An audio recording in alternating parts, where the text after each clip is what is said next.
بسم اللہ الرحمن الرحیم۔ فلائی نیوز کے تمام دیکھنے اور سننے والوں کو خوش آمدید۔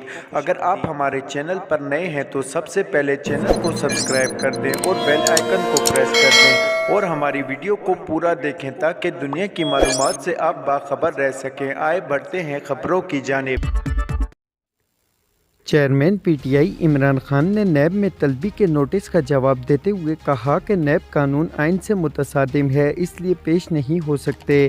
نیشنل کرائم ایجنسی برطانیہ کے 190 ملین پاؤنڈ کے کیس میں قومی احتساب بیورو نیب نے چیئرمین پی ٹی آئی عمران خان کو طلبی کا نوٹس دیا تھا۔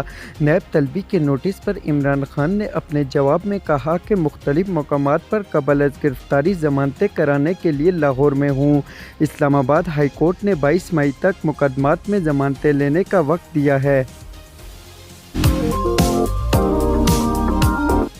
Lahore senior superintendent of police S S P Hassan Javed کا کہنا ہے کہ زمان پار سے فرار ہونے والے 8 مشتبہ افراد کو حراست میں لے لیا گیا۔ ایس ایس پی نے بتایا کہ مصدقہ اطلاعات تھی کہ 30 سے 40 لوگ زمان پار کے اندر موجود ہیں۔ 8 مشتبہ افراد کو حراست میں لے لیا جو نہر کے راستے فرار کی کوشش کر رہے تھے۔ S S P Hassan Javed نے کہا کہ ابھی بھی اطلاعات ہیں کہ زمان پارک میں شرک پسند موجود ہیں۔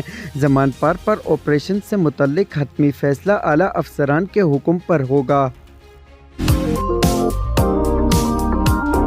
رہنما Pakistan Tehreek Insaf P T I Pervez Khattak کا کہنا ہے کہ عمران خان کے ساتھ کھڑے ہیں، تحریک انصاف کو چھوڑنے کا سوچ بھی نہیں سکتا۔ فلائی نیوز سے گفتگو کرتے ہوئے پرویز خٹک نے کہا کہ کوئی پارٹی سے جاتا ہے تو کوئی آتا ہے، اس سے پارٹی پر کوئی اثر نہیں پڑے گا۔ پرویز خٹک نے مزید کہا کہ پارٹی پر پابندی کی کوشش کی گئی تو پی ٹی آئی نئے نام سے سیاست کرے گی۔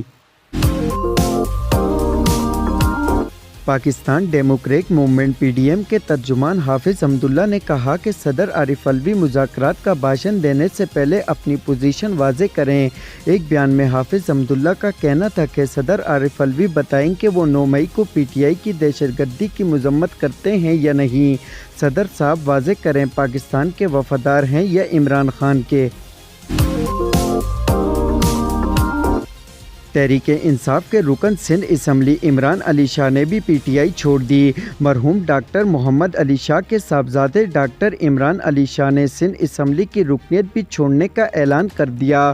انہوں نے یہ اقدام پی ٹی آئی کی جانب سے 9 مئی کے واقعات پر احتجاجاً کیا اور کہا کہ کل سندھ اسمبلی استعفیٰ جمع کراؤں گا۔ مستقبل میں کسی جماعت یہ شامل ہوں گا یا نہیں یہ کہنا قبل از وقت ہوگا۔ وزیر مملکت پیٹرولیم ڈاکٹر مصدق ملک نے کہا کہ روسی خام تیل کا جہاز راستے میں ہے۔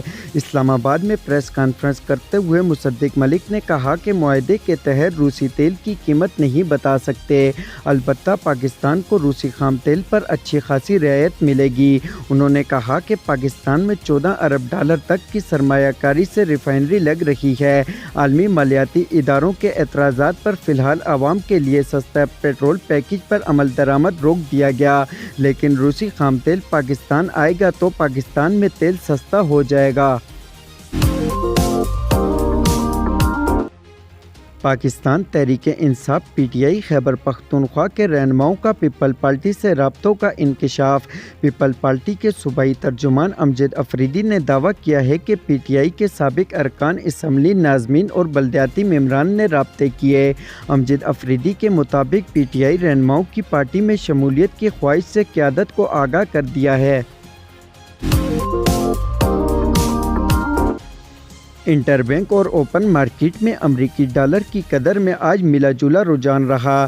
انٹر بینک میں ڈالر کا بھاؤ 22 پیسے بڑھا۔ اسٹیٹ بینک آف پاکستان کے مطابق انٹر بینک میں کاروبار کے اختتام پر ایک امریکی ڈالر کی قدر 285 روپے 62 پیسے ہے۔ انٹر بینک میں گزشتہ روز ڈالر 285 روپے 40 پیسے پر بند ہوا تھا۔ ملک میں سونے کی فی تولہ قیمت میں 500 روپے کا اضافہ ہوا۔ آل پاکستان جیولرز ایسوسی ایشن کے مطابق ملک میں سونے کی فی تولہ قیمت 500 روپے اضافے کے بعد 2,33,600 روپے ہو گئی۔